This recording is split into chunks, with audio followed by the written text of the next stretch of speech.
Welcome everyone to episode 40, that's 40, of the World Stone Keep. We got our special Blizzcon 2011 episode to do since we haven't done that yet. We finished all our class playthrough videos just in time for the new patch to come out, so we'll also be discussing the patch changes, the biggest of which have to do with the Demon Hunter, of course.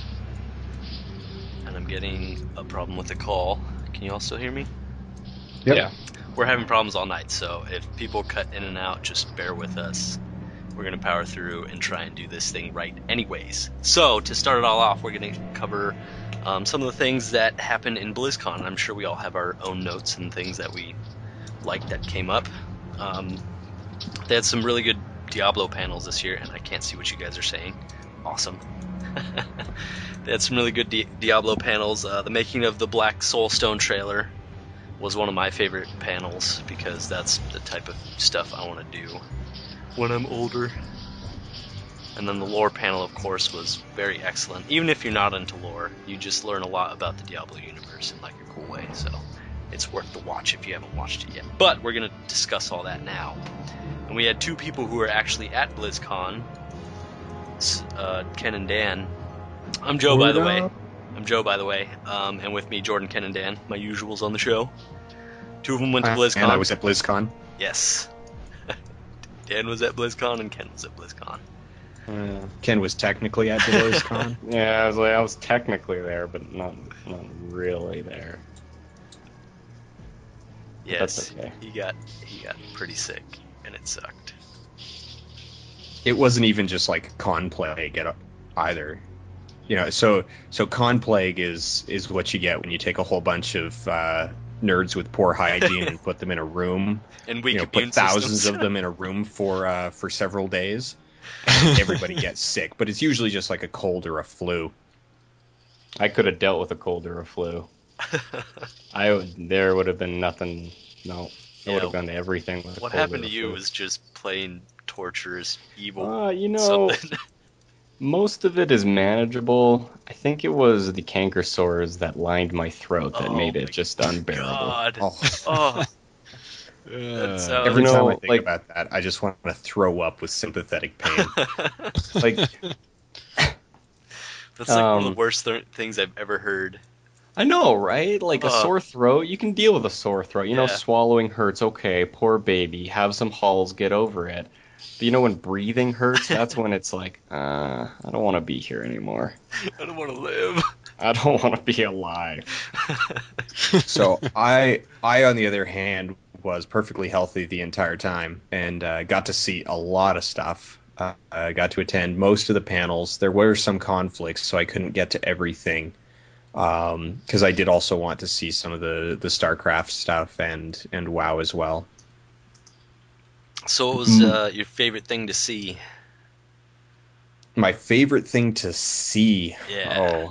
The Tyrael statue. Yeah, I saw pictures of that thing. That thing looked amazing. Yeah, like everything else, like even like the panels and all of the stuff and is really cool, but you can get all that info afterwards. Or you can slowly fish it out.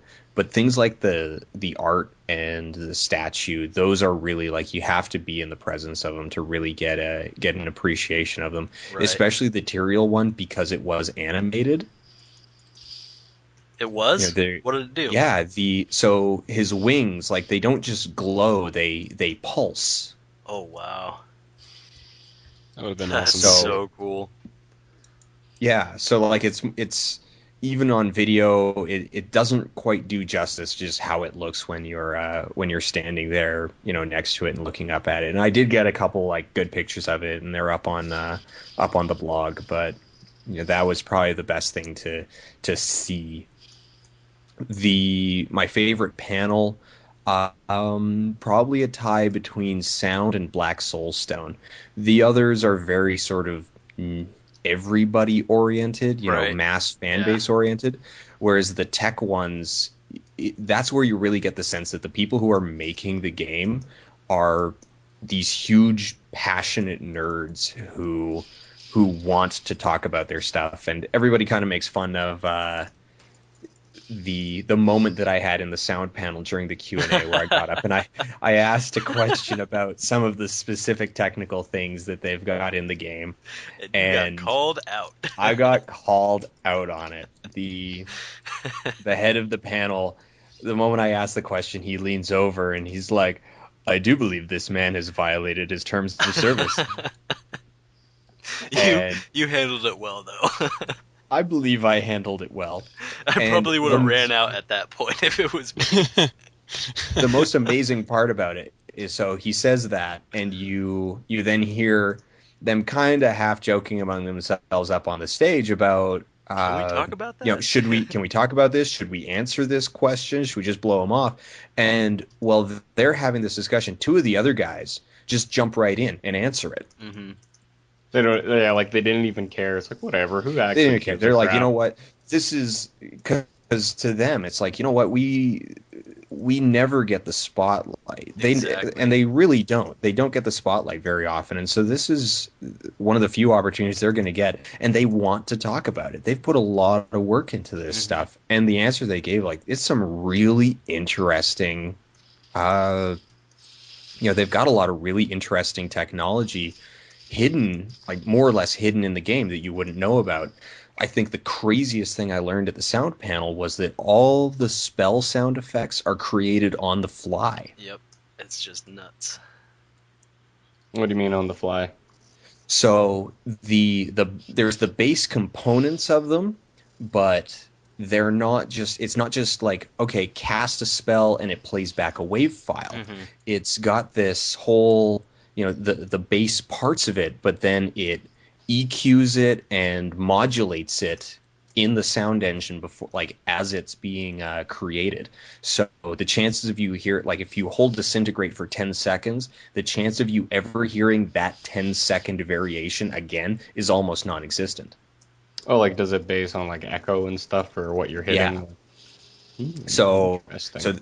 so reverb. He said he had reverb, EQ, and a couple other variables built into the sound engine that are all done on the fly based off of the bass parts.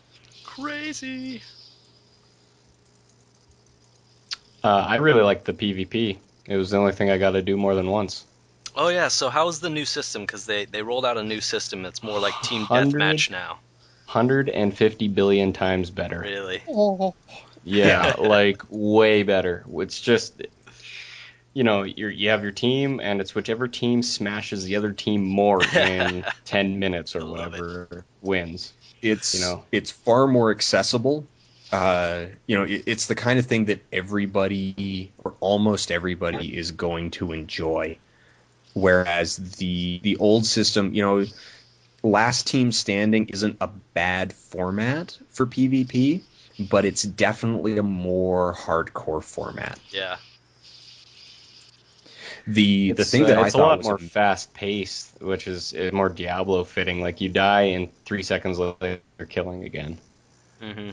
Which is the thing that I more thought was Diablo really feeling. good about it, though, was that as I was playing it, I really got the sense that there is still a lot of depth there. It's not just jump in and like it is jump in and blow stuff up, but you still have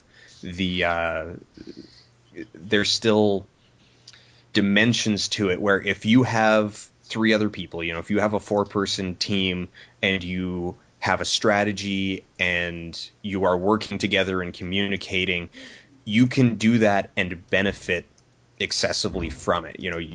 It will be an advantage to be working together and controlling the floor and moving around as a group and synergizing off of one another. Right.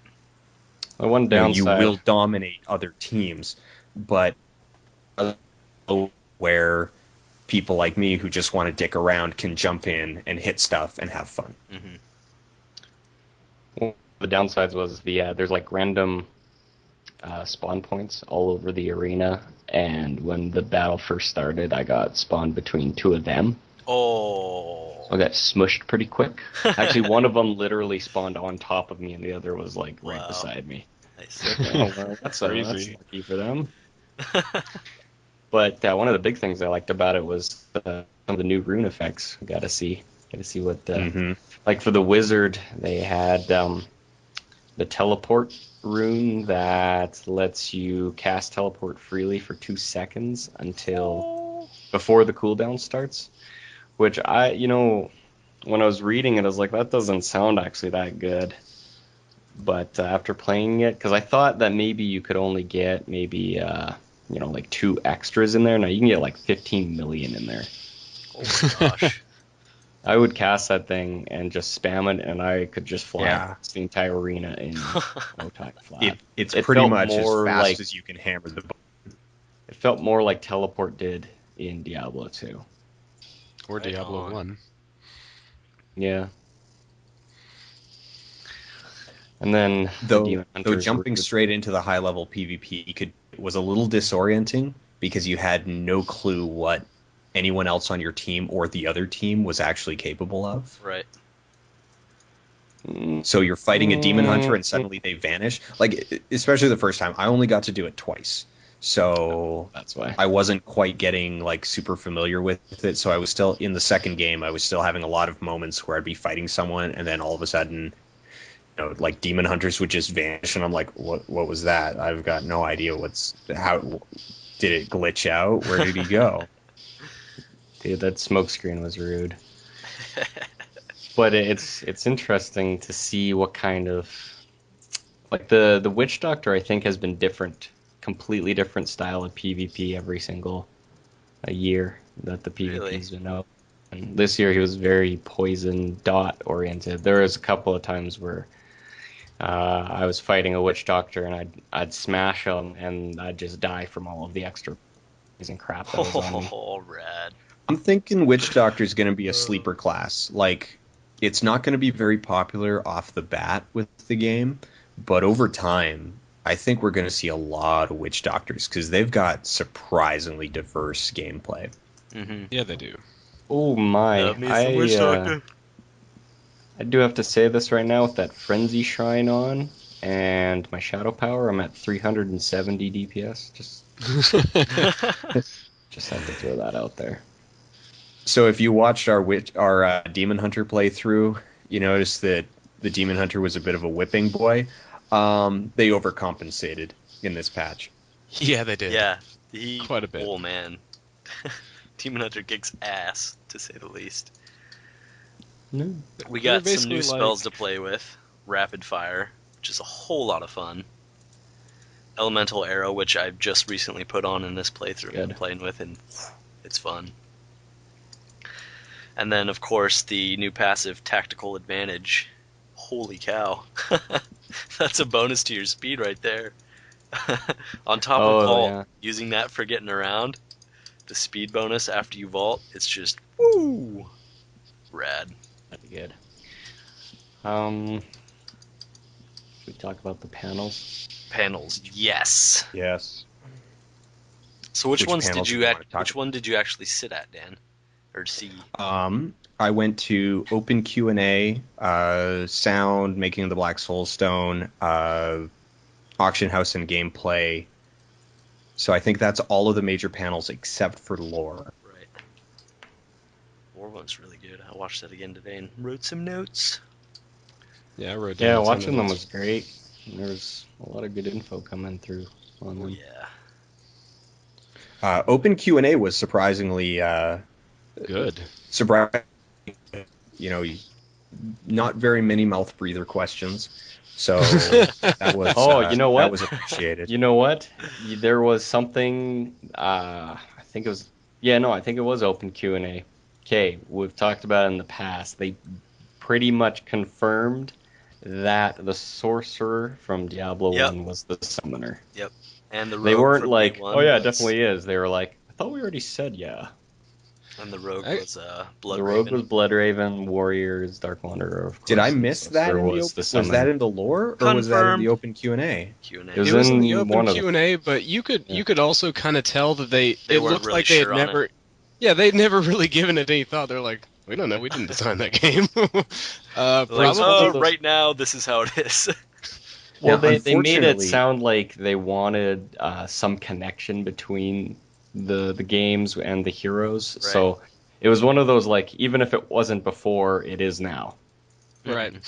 The other thing that you can kind of take away from that in talking about the D3 lore is that when we started talking about, basically the D2 heroes being talked about in the same way, like, well, some of them we're going to hint at, some of them we'll confirm, some of them we won't talk about at all. So it will be, very diversified in that respect. So now, one of the sort of side effects, like that people don't really realize if you haven't been to BlizzCon or really any convention, is that a lot of those, like I missed that detail at the open Q&A because I was busy standing in line. Mm-hmm. And while you're moving around and trying to jock your way through the line, and you do end up actually missing out on a good bit of the panel because you're busy trying to like construct your questions, so you're not paying attention, and then you go through this whole, oh crap, what did he just ask? Did somebody just ask my question? Mm-hmm. The whole mental block. Yeah, so that's kind of a funny side effect of actually being there. So I don't blame people as much for asking stupid questions, because I could really see somebody being like, I really want to ask a question, and then they get in line and then somebody else asks a similar question and they just go, oh crap, well, I don't want to just get out of line. I mean, I've already stood here for 35 minutes. Right. Will the sorcerer be returning? It's like, okay, I guess take some pity on the poor guy. I don't. You could actually use your brain and come up with a second good question. A second question? Yeah, Blasphemy. that's why you have two handy. One up your sleeve. Oh, wow, magic staff. 18.5. Oh, it's two-handed. Never mind. A staff being two-handed? Well, it looks like a wand in the picture, okay? Okay. Anyways, the lore panel. Lore panel was surprisingly awesome. More awesome than you would think. Normally you'd think lore, you'd be like, maybe it's boring if you're not interested in lore at all. But there was a lot of good tidbits there. Jordan, you want to jump into that? Yeah, sure. I'm gonna go into a lot of detail because I did make quite a few notes, so I'm gonna warp to town here. Let you guys take over. Cool. All right, let's see. What, we're just gonna carry you? You're just gonna like hit accept once we get to Skeleton King? Well, I mean, frickin' leechers. You know what's funny? You can leave your character in the dungeon and you'll get all of the quest rewards. Oh, you don't even have to be in the dungeon. Really? You can be in town? You get them from town, yeah. And you probably won't die either. I noticed when I go AFK on my barbarian, he had so much hits attacker damage that things would just die when they would hit him. So it didn't really matter. Yeah, I was gonna say they just die if they try and hit you anyway. Yeah. So better. Okay, so as far as the lore tidbits here, first big announcement, of course, is back to the Book of Cain, and the impression that I think a lot of us get from it is that it unifies the entirety of the lore. Right. Whereas, over the years, between Diablo 1, Diablo 2, and all these other things, the lore did kind of around a bit. It wasn't, very solidified, so a lot of this has to be revisited anyway. Yeah, so, I think when they were making the original Diablo game, they weren't thinking ahead, of like, let's make sure everything fits in line. They were just like, let's make a badass game with like a semi-cool storyline, Right, and not they good didn't things anticipate rarely think, how amazing 25 years in the future. When they started it, they're like, let's make a game with clay. Yeah. Yeah, exactly. Clay demons. Turn-based Yeah. clay. Don't forget that. Yeah, so, So give them some slack here with the retcons and everything, because they're trying to make, the story more epic and make more sense and fit well together. Not to mention, not all the lore, even in Diablo 1, actually made it into the game because of the constraints of actually making the game.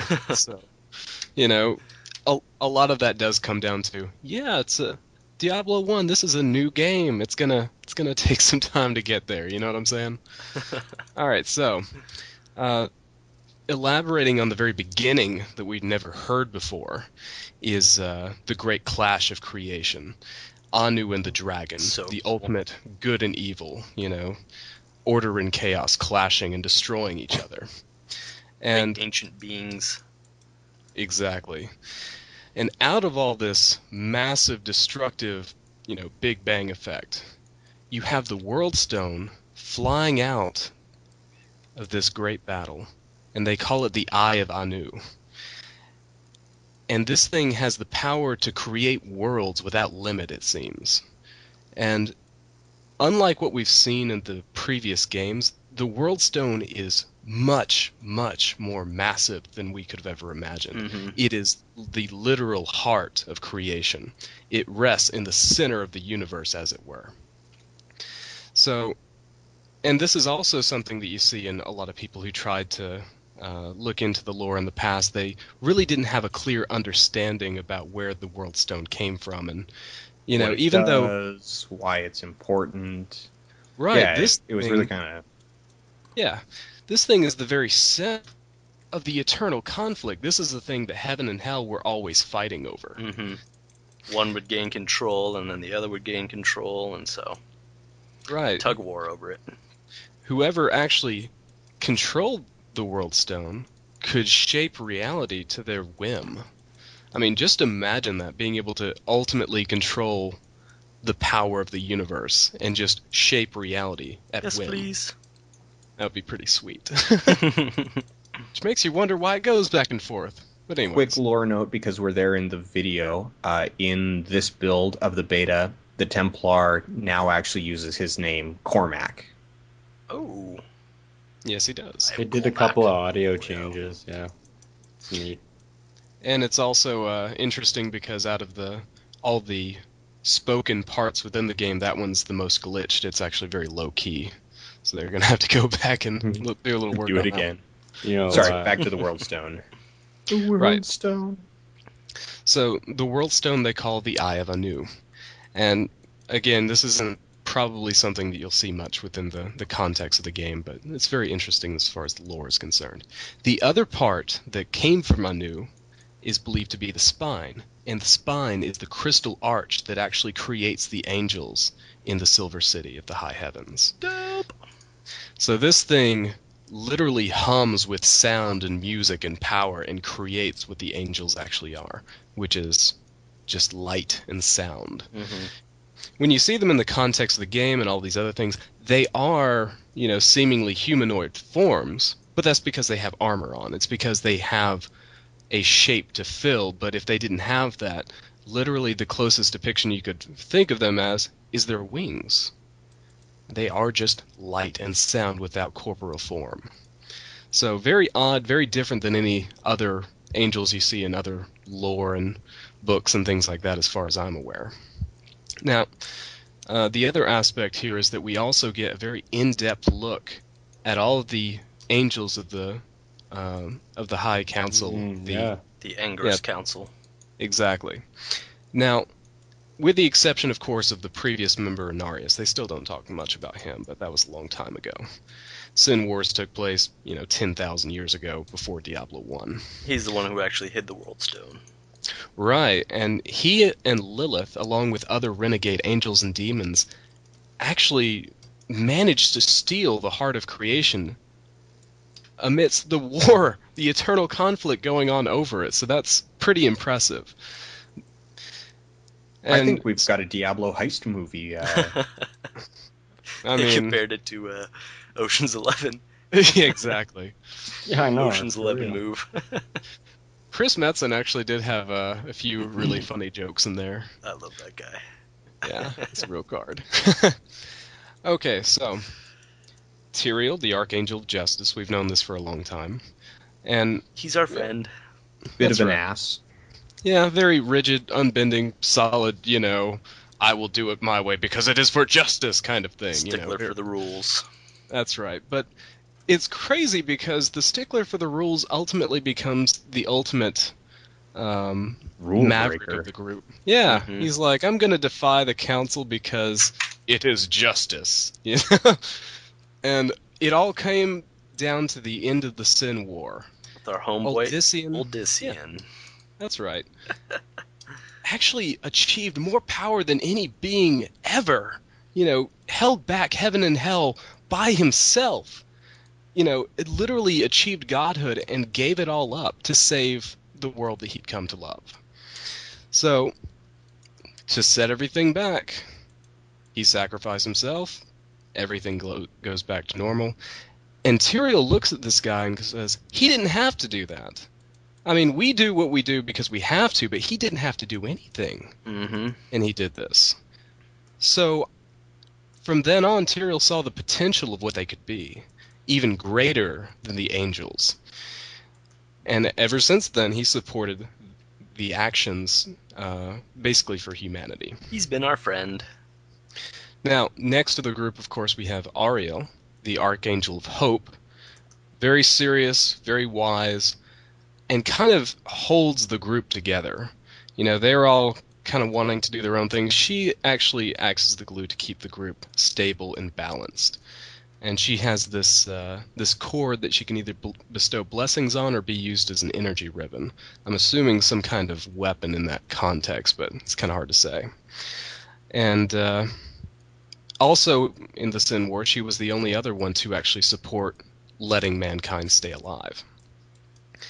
Malthael is the Archangel of Wisdom. He's very soft-spoken. He's got this little voice. He doesn't speak up very much. But he's pretty much always right. You could just imagine him ticking everybody off because it's like, whenever he speaks up, it's true even if you don't like what he has to say. But amidst this guy who's, all about wisdom, all about this intelligence and knowing how everything works in the universe, the very heart of creation disappears. Owned. Like, without a trace, warped into another dimension. Didn't see that coming.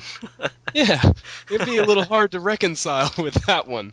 So it kind of fries his brain a little bit. He's very warped and becomes very dark and scary. And if you look at the concept art, he's got these, huge scythes, and probably not someone you want to mess with these days. Ethereal is the Archangel of Fate. He's the great lore keeper of the high heavens. Vast knowledge, he's the go-to guy for crisis. If you want to know which way to go next, he's the guy to ask. Again, doesn't speak up very much, but when he does, they really have to listen to him because he's the one that kind of acts as their guiding light. And amidst this, he can see the various threads of fate and kind of determine what the probability of the next thing that someone will do will be, but only as it applies to angels and demons. It doesn't work on mortals because they were never meant to exist. So he can't I thought see that them. was a really cool point. That's way cool. We were in PvP when he was going over that, and I'm like, that's like crazy. We vex them highly. And of course, lastly, who can forget? Imperius, the Archangel of Valor. Badass. And this guy, this is the ultimate badass of the Diablo series. Just very commanding, bullies to get his way, just lives to destroy demons by the billions, over the eons, ever since the creation of the first angels. He was there killing demons. And he's gotten very good at it. Yeah. I would love to see Imperius just show up in the middle of a game and just start smashing the hell out of stuff. That would be awesome. So, this is the fiery, kind of apocalyptic angel that you would see just ravaging everything, just laying everything to waste in flames. And that's pretty much what his position was in the Sin Wars. He wanted to completely destroy Sanctuary and everyone that was on it. He saw them as abominations, and as far as wearware, still very much so does, and very much so clashes with Tyrael as far as the decisions of the council, kind of like older brothers. And so Valor, as it so happens, very oftentimes turns to pride, and so he's a very hard-headed individual, as it were. And of course, as we go on, we lead into demons. We already know quite a bit about Diablo, Mephisto, and Baal, the three prime evils. And lesser evils, Belial, Osmodon, Duriel, and Andariel, we know a little bit about, but we actually got a little bit more about them. Now, in the game, the two prime evils left that we get to fight are Osmodon and Belial, right? Mm-hmm. Osmodon, the Lord of Sin, and Belial, the Lord of Lies. Belial is very much about subterfuge, deception, doesn't like getting his own hands dirty. He's extremely insidious and likes to corrupt things from within. He likes to manipulate others, use fear and mistrust to turn others against each other. And he uses his talent to actually take over the Rome of its time, the biggest city and trade city of all of Sanctuary, Chaldea. And in the game, you actually arrive and there's starvation, there's disease, there's this huge refugee crisis. And you know Belial's behind it, but you don't know where, why. You don't know anything about it. Now, since Belial doesn't like to get his own hands dirty, major players in his group are Magda, is a witch who leads the coven, and Magda has this group filled with dark cultists. And so for a good portion of the game, that's what you're going to see in the early game and all that. And you also see minions of his that are snake demons. They have the ability to shapeshift. They will appear as normal people until you get close a lot of times. And they can also go invisible. And so that's a pretty good rundown on him. Osmodon, by contrast, is very different. He doesn't like hiding. He's in plain sight the entire time. The entire demonic invasion that, everything's centered around and you see in the cinematic is all him.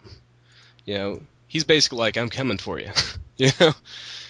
So he's just raw, unbridled power.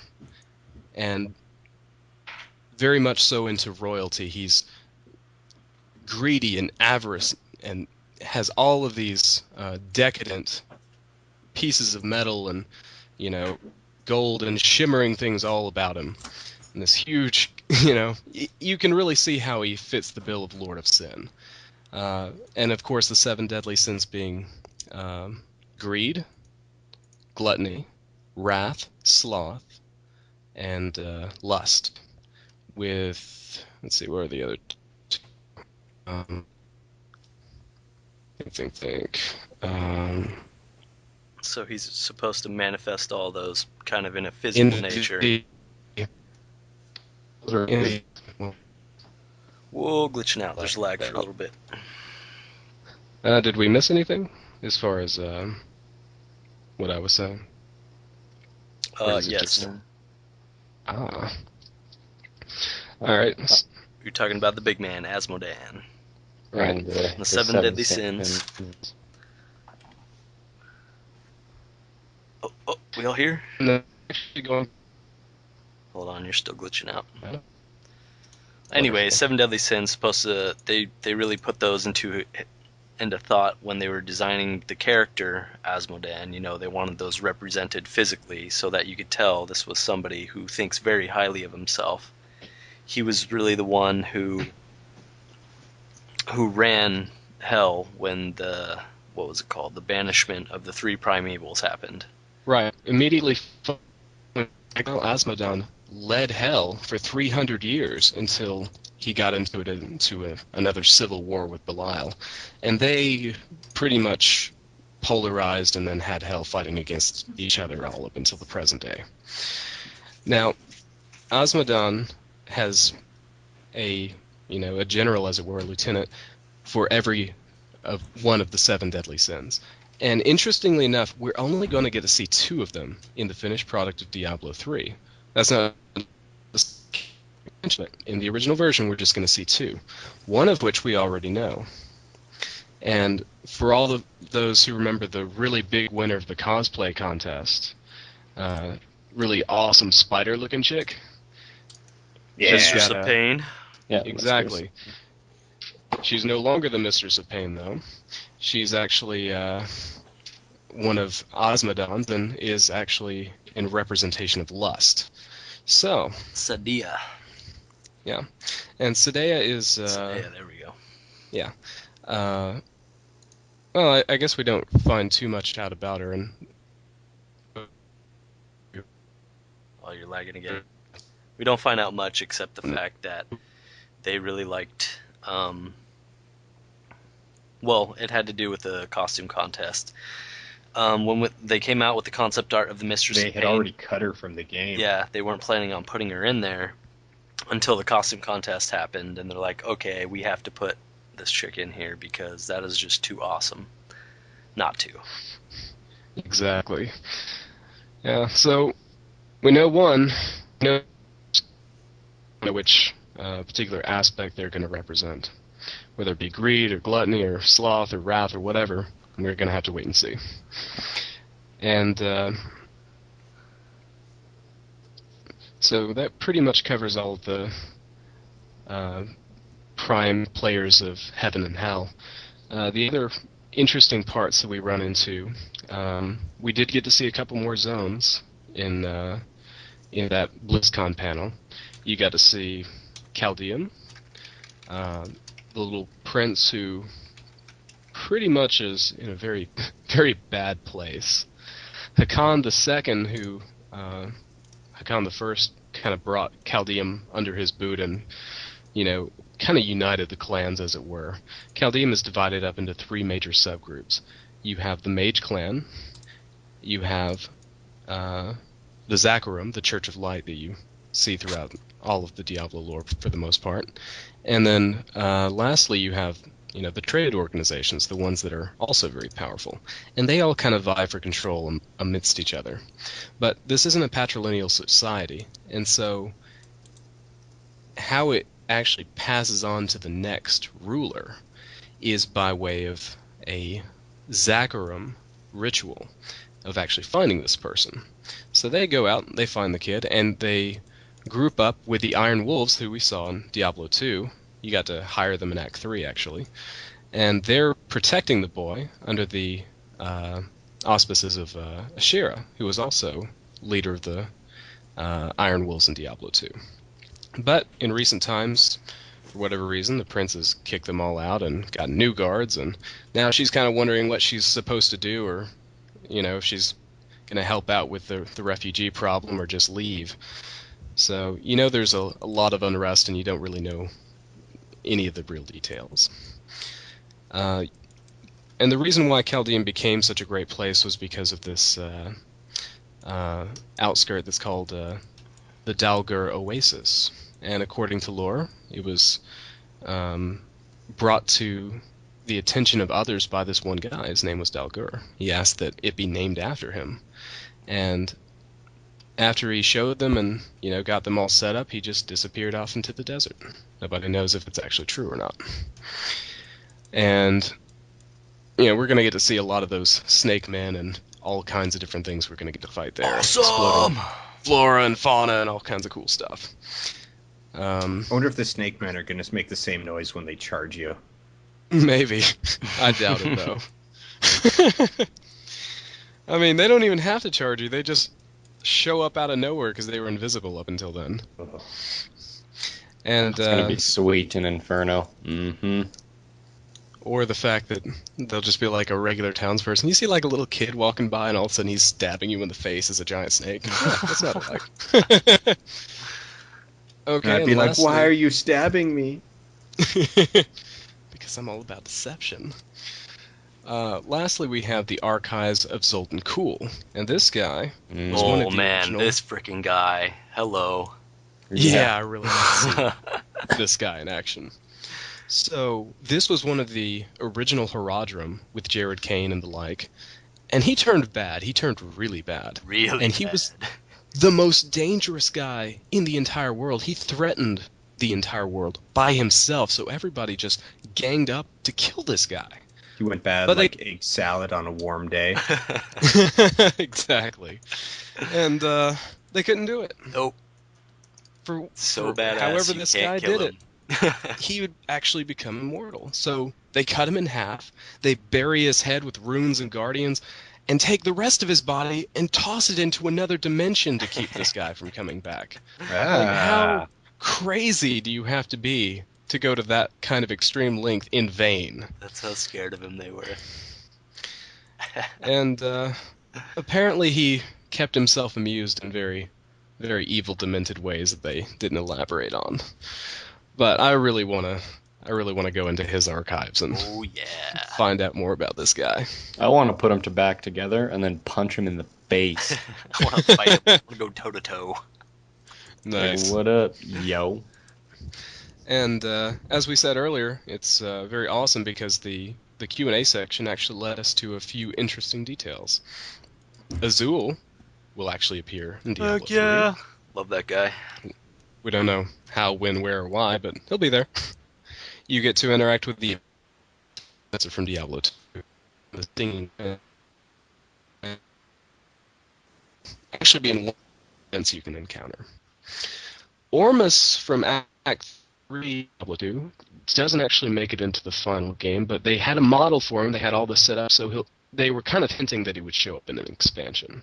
So that's kind of exciting. And I think that about covers it. Other than, of course, the Dark Wanderer is now Leoric's eldest son, Aiden. And all the stuff that a lot of you are probably already caught up just from the beta information. The only other really interesting tidbit about that is that theoretically they kind of hinted at the way the story is set up that it could be applicable for other media formats, whether it be shows or movies or whatever. It is basically more applicable to that. I'm still confused. Why did they kill Wariv and not Geed? Because Geed is beloved by all, of course. Oh, Everyone knows God. that.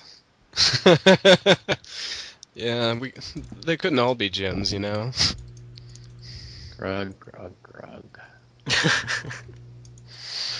I went to the bathroom and came back. That's not a good topic.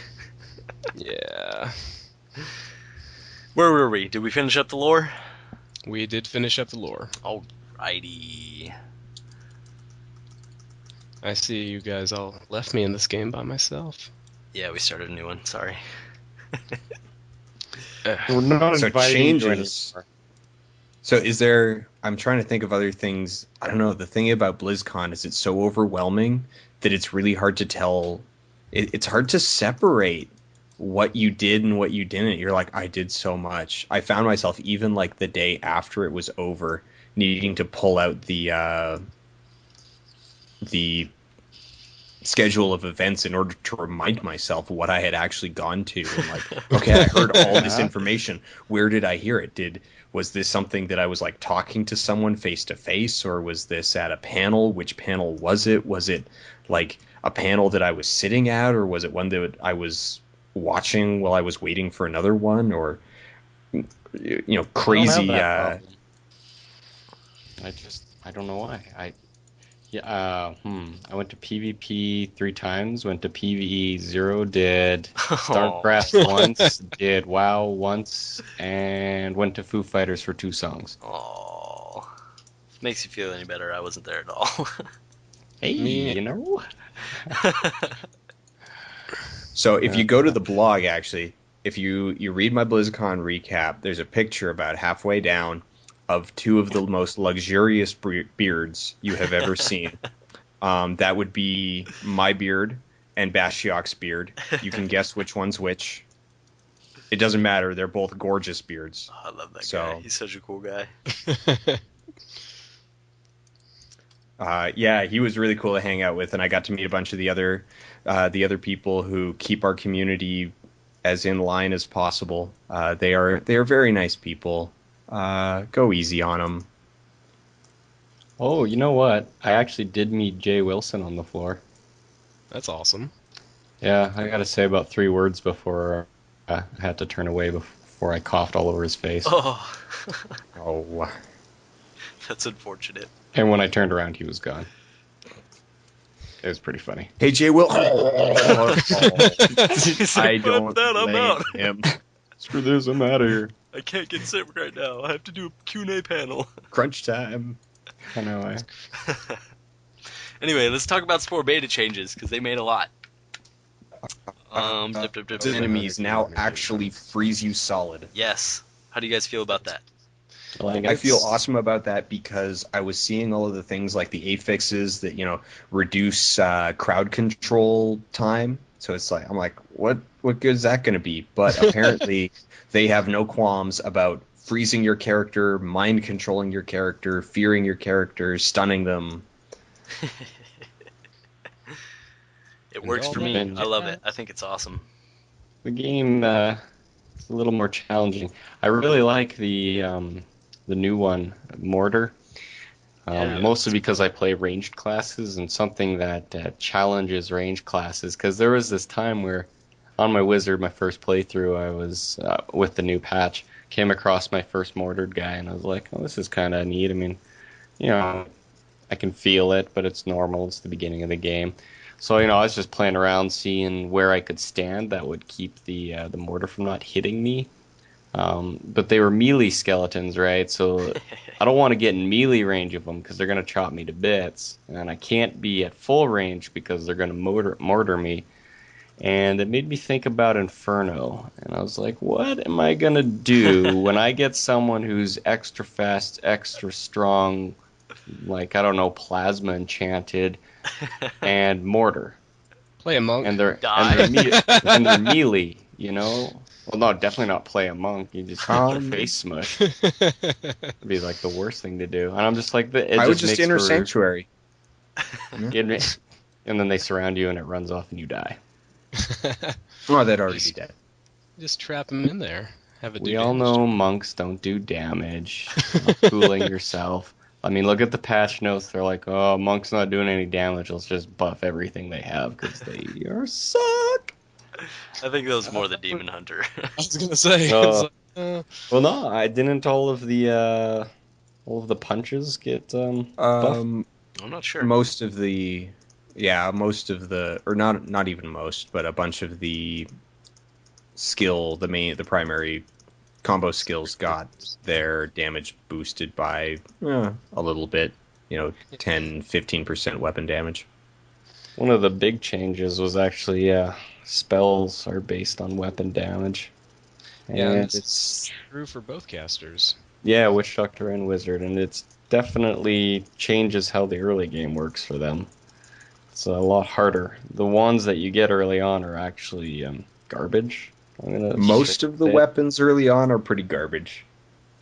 True. Yeah, but by early on, I mean like this entire beta, like with this patch, I have not found like even the high end ones, quote high end, so like your level 9 wand suck. Like they're not even close to as good as they were before, because they used to have +% damage on them, which made them do more damage for your spells than this whole weapon damage. So I'm actually running around with a sword right now because I can't find any wands that are any good. Oh, so they converted the wands to weapon damage, but they didn't rebalance them around being primarily weapons. Yeah, so like I mean, your wands they have high attack per second because they're wands, but their DPS, I mean the best wand has like poop for DPS.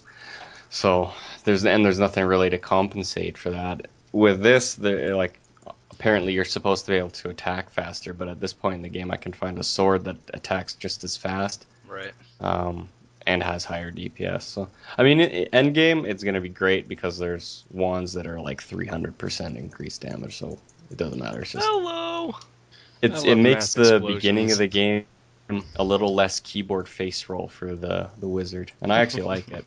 I was actually having to think about where my wizard was standing for now a good amount of the beginning.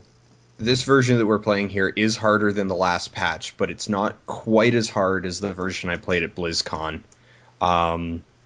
They did a whole tuning pass, and the version we played at BlizzCon was like the rough pass, so everything was out of whack. It was like crazy. I wouldn't say it was like impossibly difficult. It wasn't, but it was like a cold shower compared to the compared to patch 4. I was struggling with, even with the like with every class that I tried in the demo there, it was like, I need to be careful because things weren't dying in one hit. They weren't even dying in like 2 or 3 hits. It was taking 4 to 5, so it was getting really easy to kind of get surrounded and cornered, and the aggression was turned way up, so if you tried backing off, things would chase you forever, and they were actively trying to surround you, and they wouldn't do like those skeletons there, like they just came out of that little cubby hole there and they just stood there. When the aggression is cranked up, they don't come out and stand there and look around. They come out and they chase you down and they murder you. Face. that was it's like, good. it was this huge moment for me where I'm like, oh wow, I can really see, where this goes, and just in subtle ways where the difficulty goes up once you start getting into the higher difficulties. And it got me thinking, like, man, Inferno, everything that we assume right now about builds is going to be thrown out the window in terms of what skills you want and what stats you want. Uh, I get this big feeling that a lot of the skills, everyone's like, oh, well, you're going to have to take, I don't remember what it is, like Crimson Familiar or whatever, because it's just this flat, like 30% boost. And like, who's not going to have Glass Cannon and stuff like that? And I'm like, you know what? You're going to toss that out. And something that's like, oh, plus 10% armor? I'll take that. 5% dodge? Yes, please. I will give up 30%. Yeah, I will give up 30% damage for 5% dodge. You mean that is I'll survive like out of every 20 hit? I'll sign me up. Another thing they've done. Hold on, you're lagging. You're lagging. Oh. Okay, go again.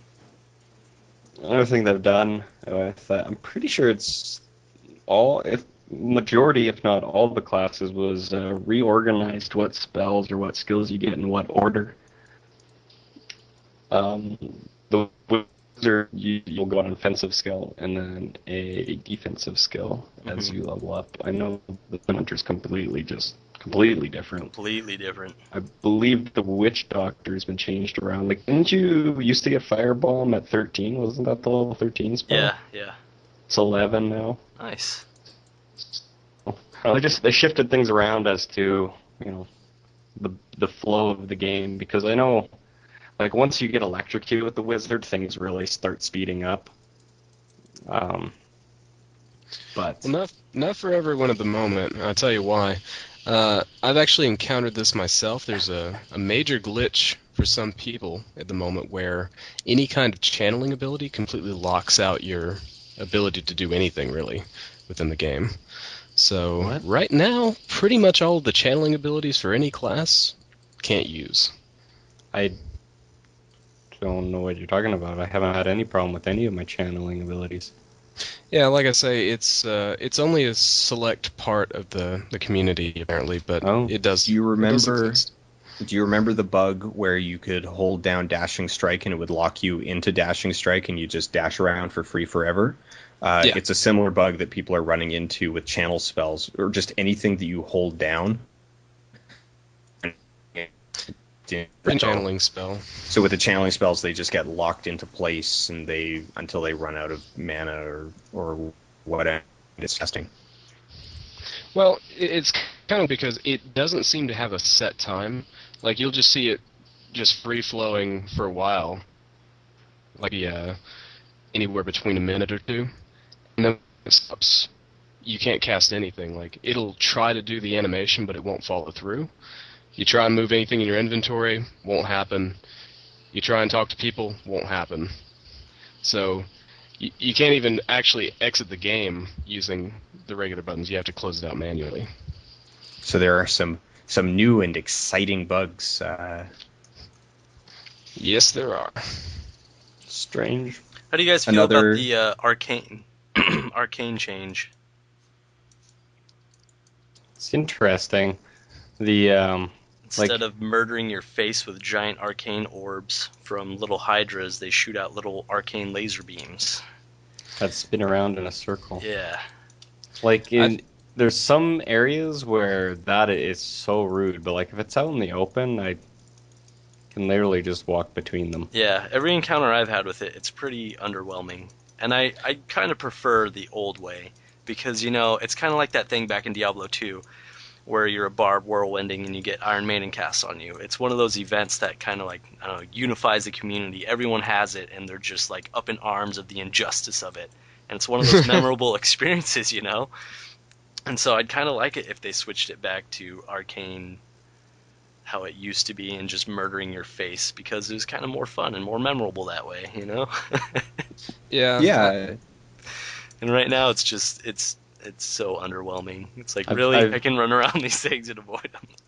In Well, I think close there's a place corridors, I've actually seen quite a few people die to them. Like if it's a tight hallway and they cross their beams, they go Ghostbusters on you, it's game over. Across the I street. do think there's a place for sort of that like bullcrap difficulty spike, Mm. in that it does unify the community around it. I think that, I don't know, I would almost say that maybe the old version of Hydra was a little too much, but the version that I played at BlizzCon was the same. It wasn't this new redesign.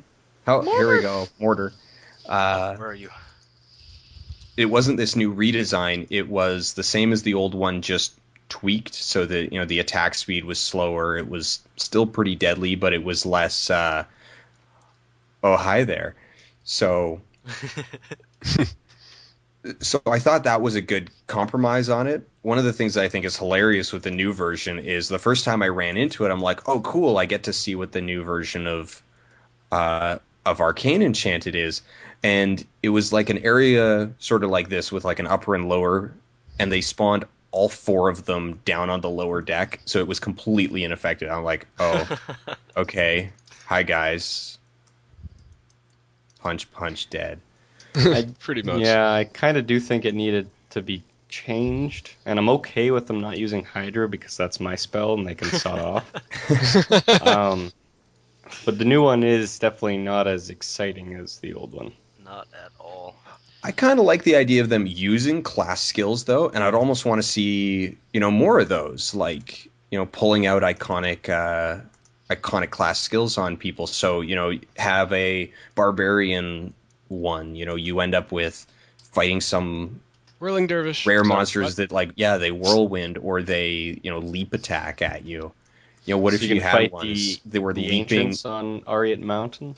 Yeah, like Should what we if do you that? had a leaping enchanted monster that would like leap attack at you? So you're walking down this hall and all of a sudden like I'm pretty four sure there are a skeletal lords are million. just like, oh, oh, oh. Pretty sure there kinda could be like a million teleport. of those in Act 2 in the desert. They just leap at you. Yeah, I'm pretty sure I've seen those somewhere. Somewhere. Those little Yeah, it would be kind of scavenger like buggers. teleport. It'd be kind of like teleport, but a bit more offensive, a bit more in your face. And I mean, we've already got things that practically duplicate, Molten and Frost, with the exception of the slow effect on and the freeze effect on Frost. I mean, they're practically the same elemental damage plus plus an explosion at the end. Mm-hmm. Right. They also gave resistances to those guys that like Electrified have 50% or whatever lightning resistance. I found out that afterwards because I was fighting one that was Electrified and all I had at the time was Shock Pulse. Yeah, It I took a noticed very that. long time to kill them doing 1 damage at a time. Fist of Thunder doesn't do much to him either, I'll tell you Oh that. yeah, Fist of Thunder, yeah. Oh, it Yeah. would be nice if you could change your skill out. Oh, wait. Oh. Wait, oh snap! Okay, so how I do see you what guys you feel did there. about that change? See, no, that's actually good because that's a situation where it's like, all right, I'm gonna do this. Screw you. I don't care if you're resistant to. I don't like the idea of like, oh, they're lightning resistant. Let me just hang on S, flipping all right. I'm fire. Suck it. I'll be honest, I do. I love it. I'm I love I'm being generally able to do that. ambivalent towards me. It hasn't really changed my gameplay at all. Oh, it has But for me. It pisses I me off build my so characters to be like, okay, here's my build, here's the skills I want to use. I'm done. I don't care about thinking about, oh, I could be switching to this right now. I am. I love experimenting and seeing like how skills work together and everything, and like trying something out and be like, oh no, this sucks. I Now like I'm just faced with experimenting. that wall where I'm like, oh crap, I have to run back to town. No, I'll just stick with this spell that I don't really enjoy.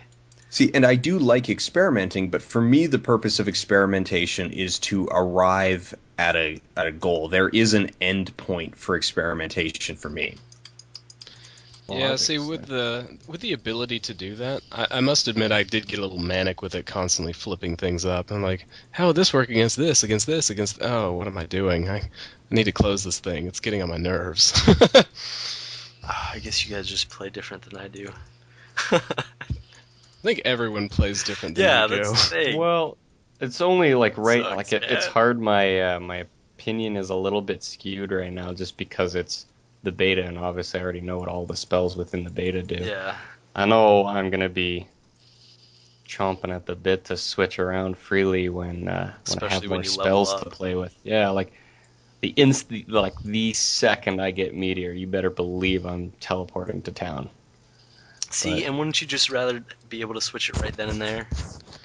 it also, well, it would So much depend nicer. if I have runes or not. Yeah, and runes too. That's another little element we haven't even thought of. What if you find a new rune and you're like, okay, I want to see how this interacts with all the little different spells. You don't want to have to run back to town and pop that rune into each spell and have to run back to town in between that. You want to do that in the field and figure it out, you know? Well, Well, it's it's just it's also not the so fact. much the field as it is just I want to do it right now. I don't Yeah, want. Yeah, no, exactly. I totally agree with that. It's like running back to town is just a annoying hindrance. Well, Unnecessary. I think it'll come down to them tuning just how often, because granted levels are going to come a lot slower as well, Mm-hmm. so getting new skills is That's going to true. happen less and less. It's not going to happen as frequently, so it'll come down to I think them tuning where you find the altars. Because I think the idea, at least how it feels, is they're going to be kind of at the start of each little dungeon, so you kind of commit to your build for that dungeon. And that's Right. not too bad, because then you can see how your build works against, hopefully, a diversity of different creatures. Mm-hmm. The other thing I was going to bring up was that it doesn't actually penalize you for when you get a new skill slot opened up, for instance. Yeah. So That's really good. realistically, when you get runes, we don't actually know how it'll be affected. It may very well be, oh yeah, you can sock it in as long as there isn't one already in it. So it may Well, not be I a still major Well, think it's hindrance. not the. runes. I'm pretty sure runes are still just an equipment slot. Even with this change, you can swap runes anytime you want, Right. Yeah, but you can't swap skills if you want but to you see can't how the swap skills. runes interact I with don't those know different about that skills. swapping runes freely. It doesn't feel like that would be the case, Like I say, I have no idea. So but if who knows? if you guys have any info on that, I'd be more than happy to hear it. But I haven't heard any word on that. So now here's a question about the placement of the Nephilim shrines. Is if there was, and so this is mostly a Joe, if there was a Nephilim shrine, if there was like two per primary level. So we're on Cathedral level 4 here, so it's a primary full, just randomly generated dungeon level. If there was one at the entrance and one just kind of randomly placed throughout it, and you leveled up, would you feel compelled to immediately go to town? Or let's say you swapped into a spec, you came back, would you feel compelled to, if you were kind of unsure about it, would you press forward and say, okay, I'm going to try it until I reach the next shrine? Or would you try it on a couple packs and go back to town? I would try it and move forward. I'd wait till my next town run because I really hate like missing out on action and stuff like that. Like if I level up and I have to go back to town and you guys are forging ahead, killing demons, finding loot and stuff like that, that doesn't sound like fun. Just to switch out a skill, I'll wait till the next town run when we're all turning in a quest or something like that. And I think that's by and large how most people are going to end up kind of normalizing with it is unless your skill ends up like unless you pick a build where it's like, okay, you know what, this is just unworkable. I'm not doing enough damage. These skills are weird. I have no flow here. I think most people would just go, you know what, I can wait until I come to the next shrine or I have to go back to town. Right. You know, unless we're in the middle of killing Diablo, if I just hit the level to get Way of the 100 Fists, I'll be like, I'll be back. I'll see you in town. And Exactly. I think that's Like, my there's only certain place that sort of key becomes spells odds where is I'm the like, level ups. I'm out of here if I have Say a Meteor, meteor Hydra. or blizzard. I'm just like, I don't care if we're fighting Skeleton King. I'm like, BRB. Exactly. I've been waiting that spell for a while. But like I was playing the Witch Doctor, and who's actually pretty good right now. His spells work really well with the daggers, with like fast weapons. It's ridiculous. Anyways, I'll have to try that out. there was a couple of spells where I got them. I'm like, don't care. So, Yeah. I don't know. There'll be a few things where I just don't give a crap. But normally I'll test out a spell as soon as I get it. And then with this new system, I would get a new spell and be like, oh, I'd love to test it out, but I'm not running back to town to do it, you know? Yeah. And then once I did go back to town and I tested it out, and I'm like, oh, I don't really like this spell. You know, I was doing better before. I was enjoying playthrough. I was killing stuff easier. And then it's like, oh, I'm stuck with it now until the next time I go back to town. yeah, like... And it just seems counterintuitive to all the extra systems that they added, like the Nephilim Cube and the Cauldron of Jordan, which are there designed to keep you out in the field killing stuff and not back at town all the time. So it just seems very counterintuitive to what they're going here. And I guess at the same time, like, I mean, having now watched Laura play through a whole bunch, I think a risk to it, something that I will admit is a big risk, is that less experienced players are just going to get into a habit of... Hold on, you cut out. And I really want to hear what you have to say. Okay, you're back. Am I back? Yeah, you're back. After watching Laura play, watching my dad play, one of the things that I think is a risk with the system is that neophyte players, like newbies, are going to get into a habit of never switching skills at all. Mm-hmm. Like they're going to be in town and they're not going to remember until they get back out in the field and they're face to face with a pack. And then they're going to be like, oh, well, I don't feel like going back to town. And so they'll just kind of like whatever ends up kind of slotted in, or every few hours when they remember to change their skills, they're just going to end up living with it. They're never actually going to experiment and learn the other skills. And then eventually they'll be in, Act 4 and they'll just be like, oh, whatever. Meteor, until they get something like, oh, Meteor sounds cool, that is enough of an incentive for them to be like, to go back to town and actually change it. Right. I don't know. There's a lot of ideas out there floating around of how they can fix it, and if I'm being completely honest, I would just like it back the way it was. All the other suggestions were being a cooldown on it. I mean, I'd probably be okay with a cooldown. But overall, I think I'd just like the freedom to experiment. Now, someone that I really want to talk to, I want to find one of those people who was actually like running around with their skill pane open. Exactly, me too. I want to hold that person down and be like, okay, what were you gaining? Like, what were you actually doing that you couldn't, that was driving you to have your panel open? Exactly.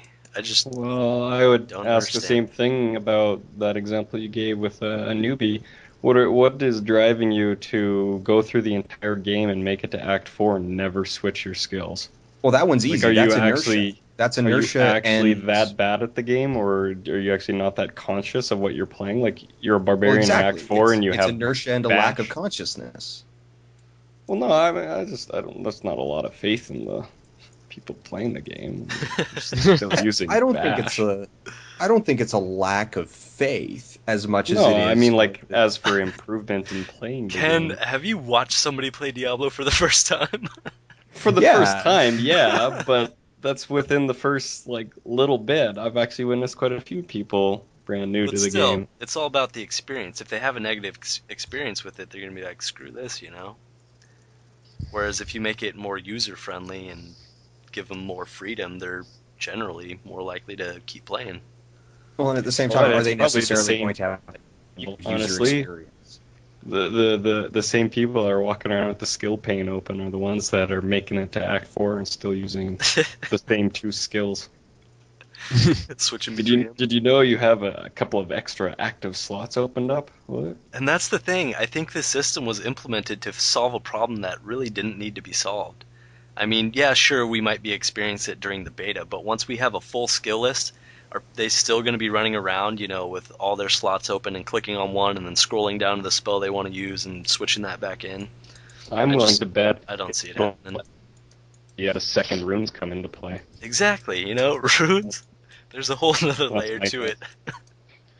See, because in my mind, there's already enough complexity to the system that makes me not want to rapidly switch stuff. And so, but I know that from my perspective, once you add runes to that, it's just unworkably big. I'm like, I don't want to dedicate that much mental bandwidth to maintaining, like, keeping track of all of those variables. Exactly. So who are these people who are doing it? I know. It seems more of a pain in the ass to switch between skills with a window open than go back to town. You underestimate people severely. I mean, still though, it's a face limited number. It's not everybody's doing that.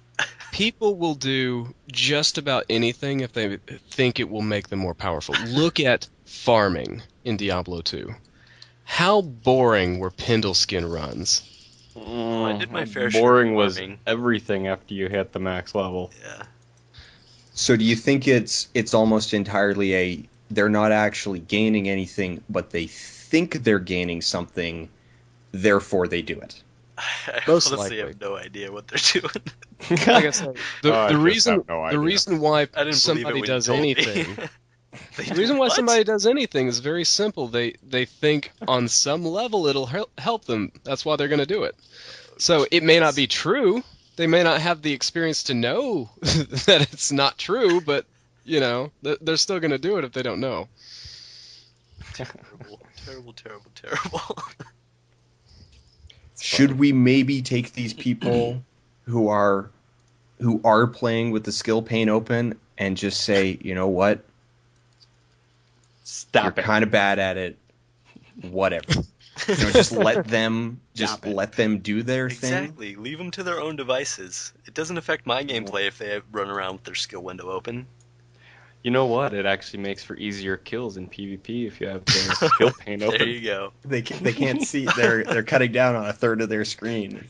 You know what's funny is I actually told some people that are new to Diablo about people walking around with the skill pane, like my wife. She's never played any of the Diablos until I let her play the beta. And I told her about the people walking around with the skill pane open. She's like, "Why would you do that? That takes out like half of your screen." You can't see everything then. Why would you do that? So I don't know who these people are. I know not. And you know what? It's entirely from beta feedback, because there's no way their internal testers are doing that in like Inferno. Well, maybe. I don't know. Maybe the friends and family, Because at the they had video of people doing it, and they were saying, yeah, we've been seeing this a fair amount.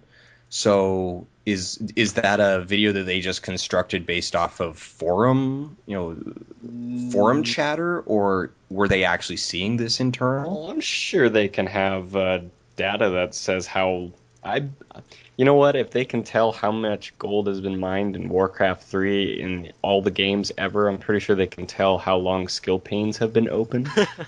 Yeah.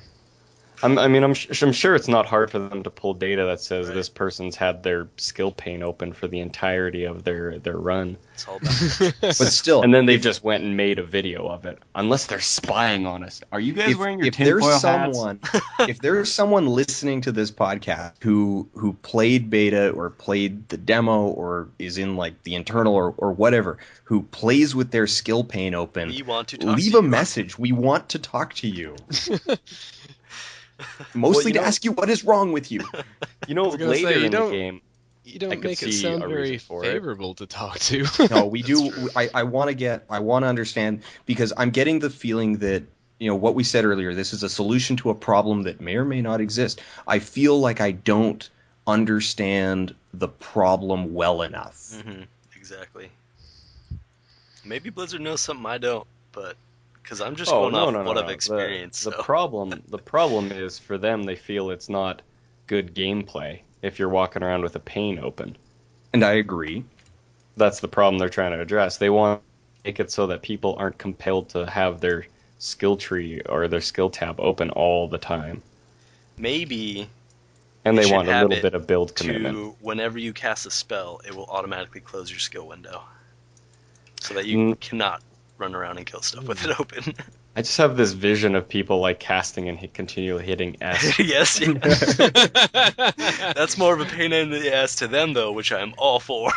Because It's getting their APM up. Yeah, just it starts sounding like a StarCraft 2 game. Yeah, There pretty you go. much. Yeah, I'll get it. Uh, And I do like build commitment, but I could see.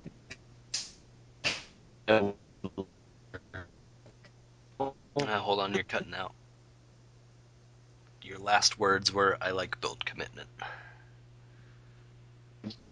Commitment because I can picture myself later when I come to a pack of Inferno guys that are like, I don't know, molten, electrified, and plasma enchanted, and they have like high resistances to all three of those. No, I don't want to have. Be like, no, that'd be molten. Frick, what spells do I have that would hurt that? Ice.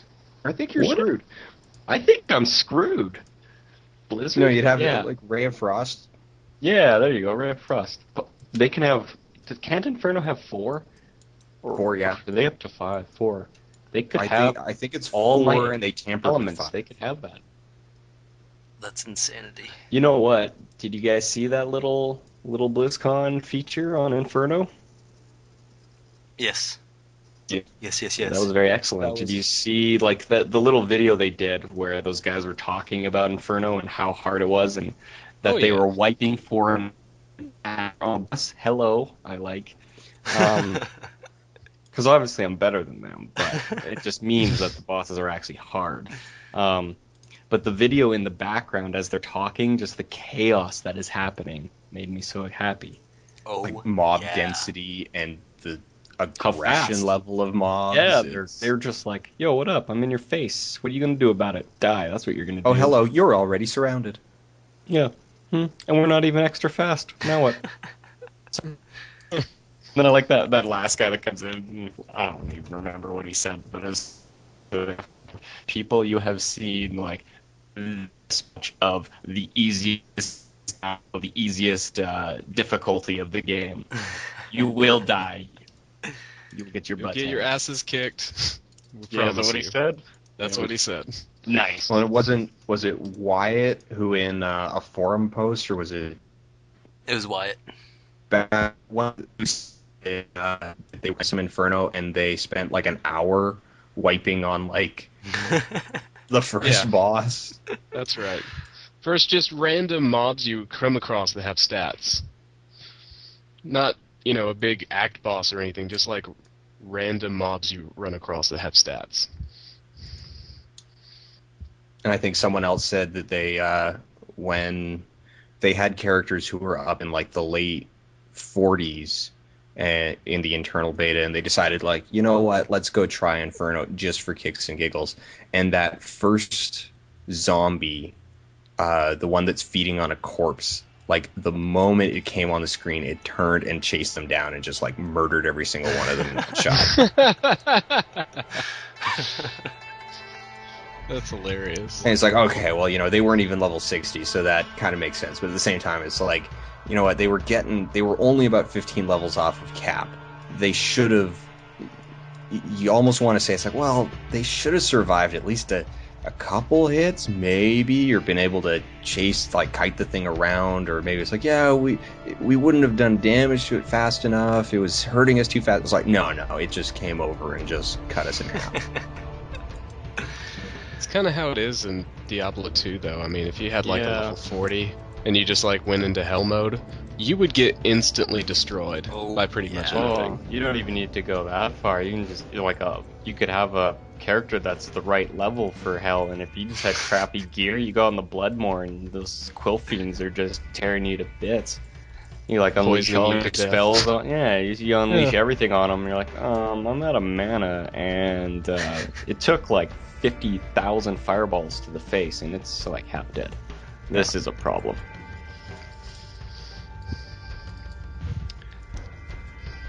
No wonder everybody's huddling under wagons in town. Jeez, really?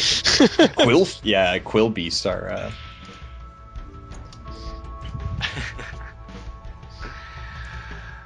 Well, I think we've exhausted this discussion. was a good show. Yeah. Next week. Jeez, what are we gonna do next week? Uh, We're caught Demon up on... Hunter Redux. Yeah, new Demon Hunter run through. Okay. See if you guys can get a Demon Hunter that does as much damage as mine. I think we should all do the level 1s again, so that we can level 1 Demon Hunters. Perfect. There it is, level 1 Demon Hunters, next show. But for now, we're gonna get out of here and close this out. So, say goodbye, gentlemen. Or don't. Because they all lagged out. You're all jerks. Okay, you're all back. Or Say did I goodbye, lag quick. out as well? Everybody did. Oh, goodbye, everyone. Goodbye, gentlemen. Farewell, Loyal 8. We'll see you all next time on the World's Don't Keep.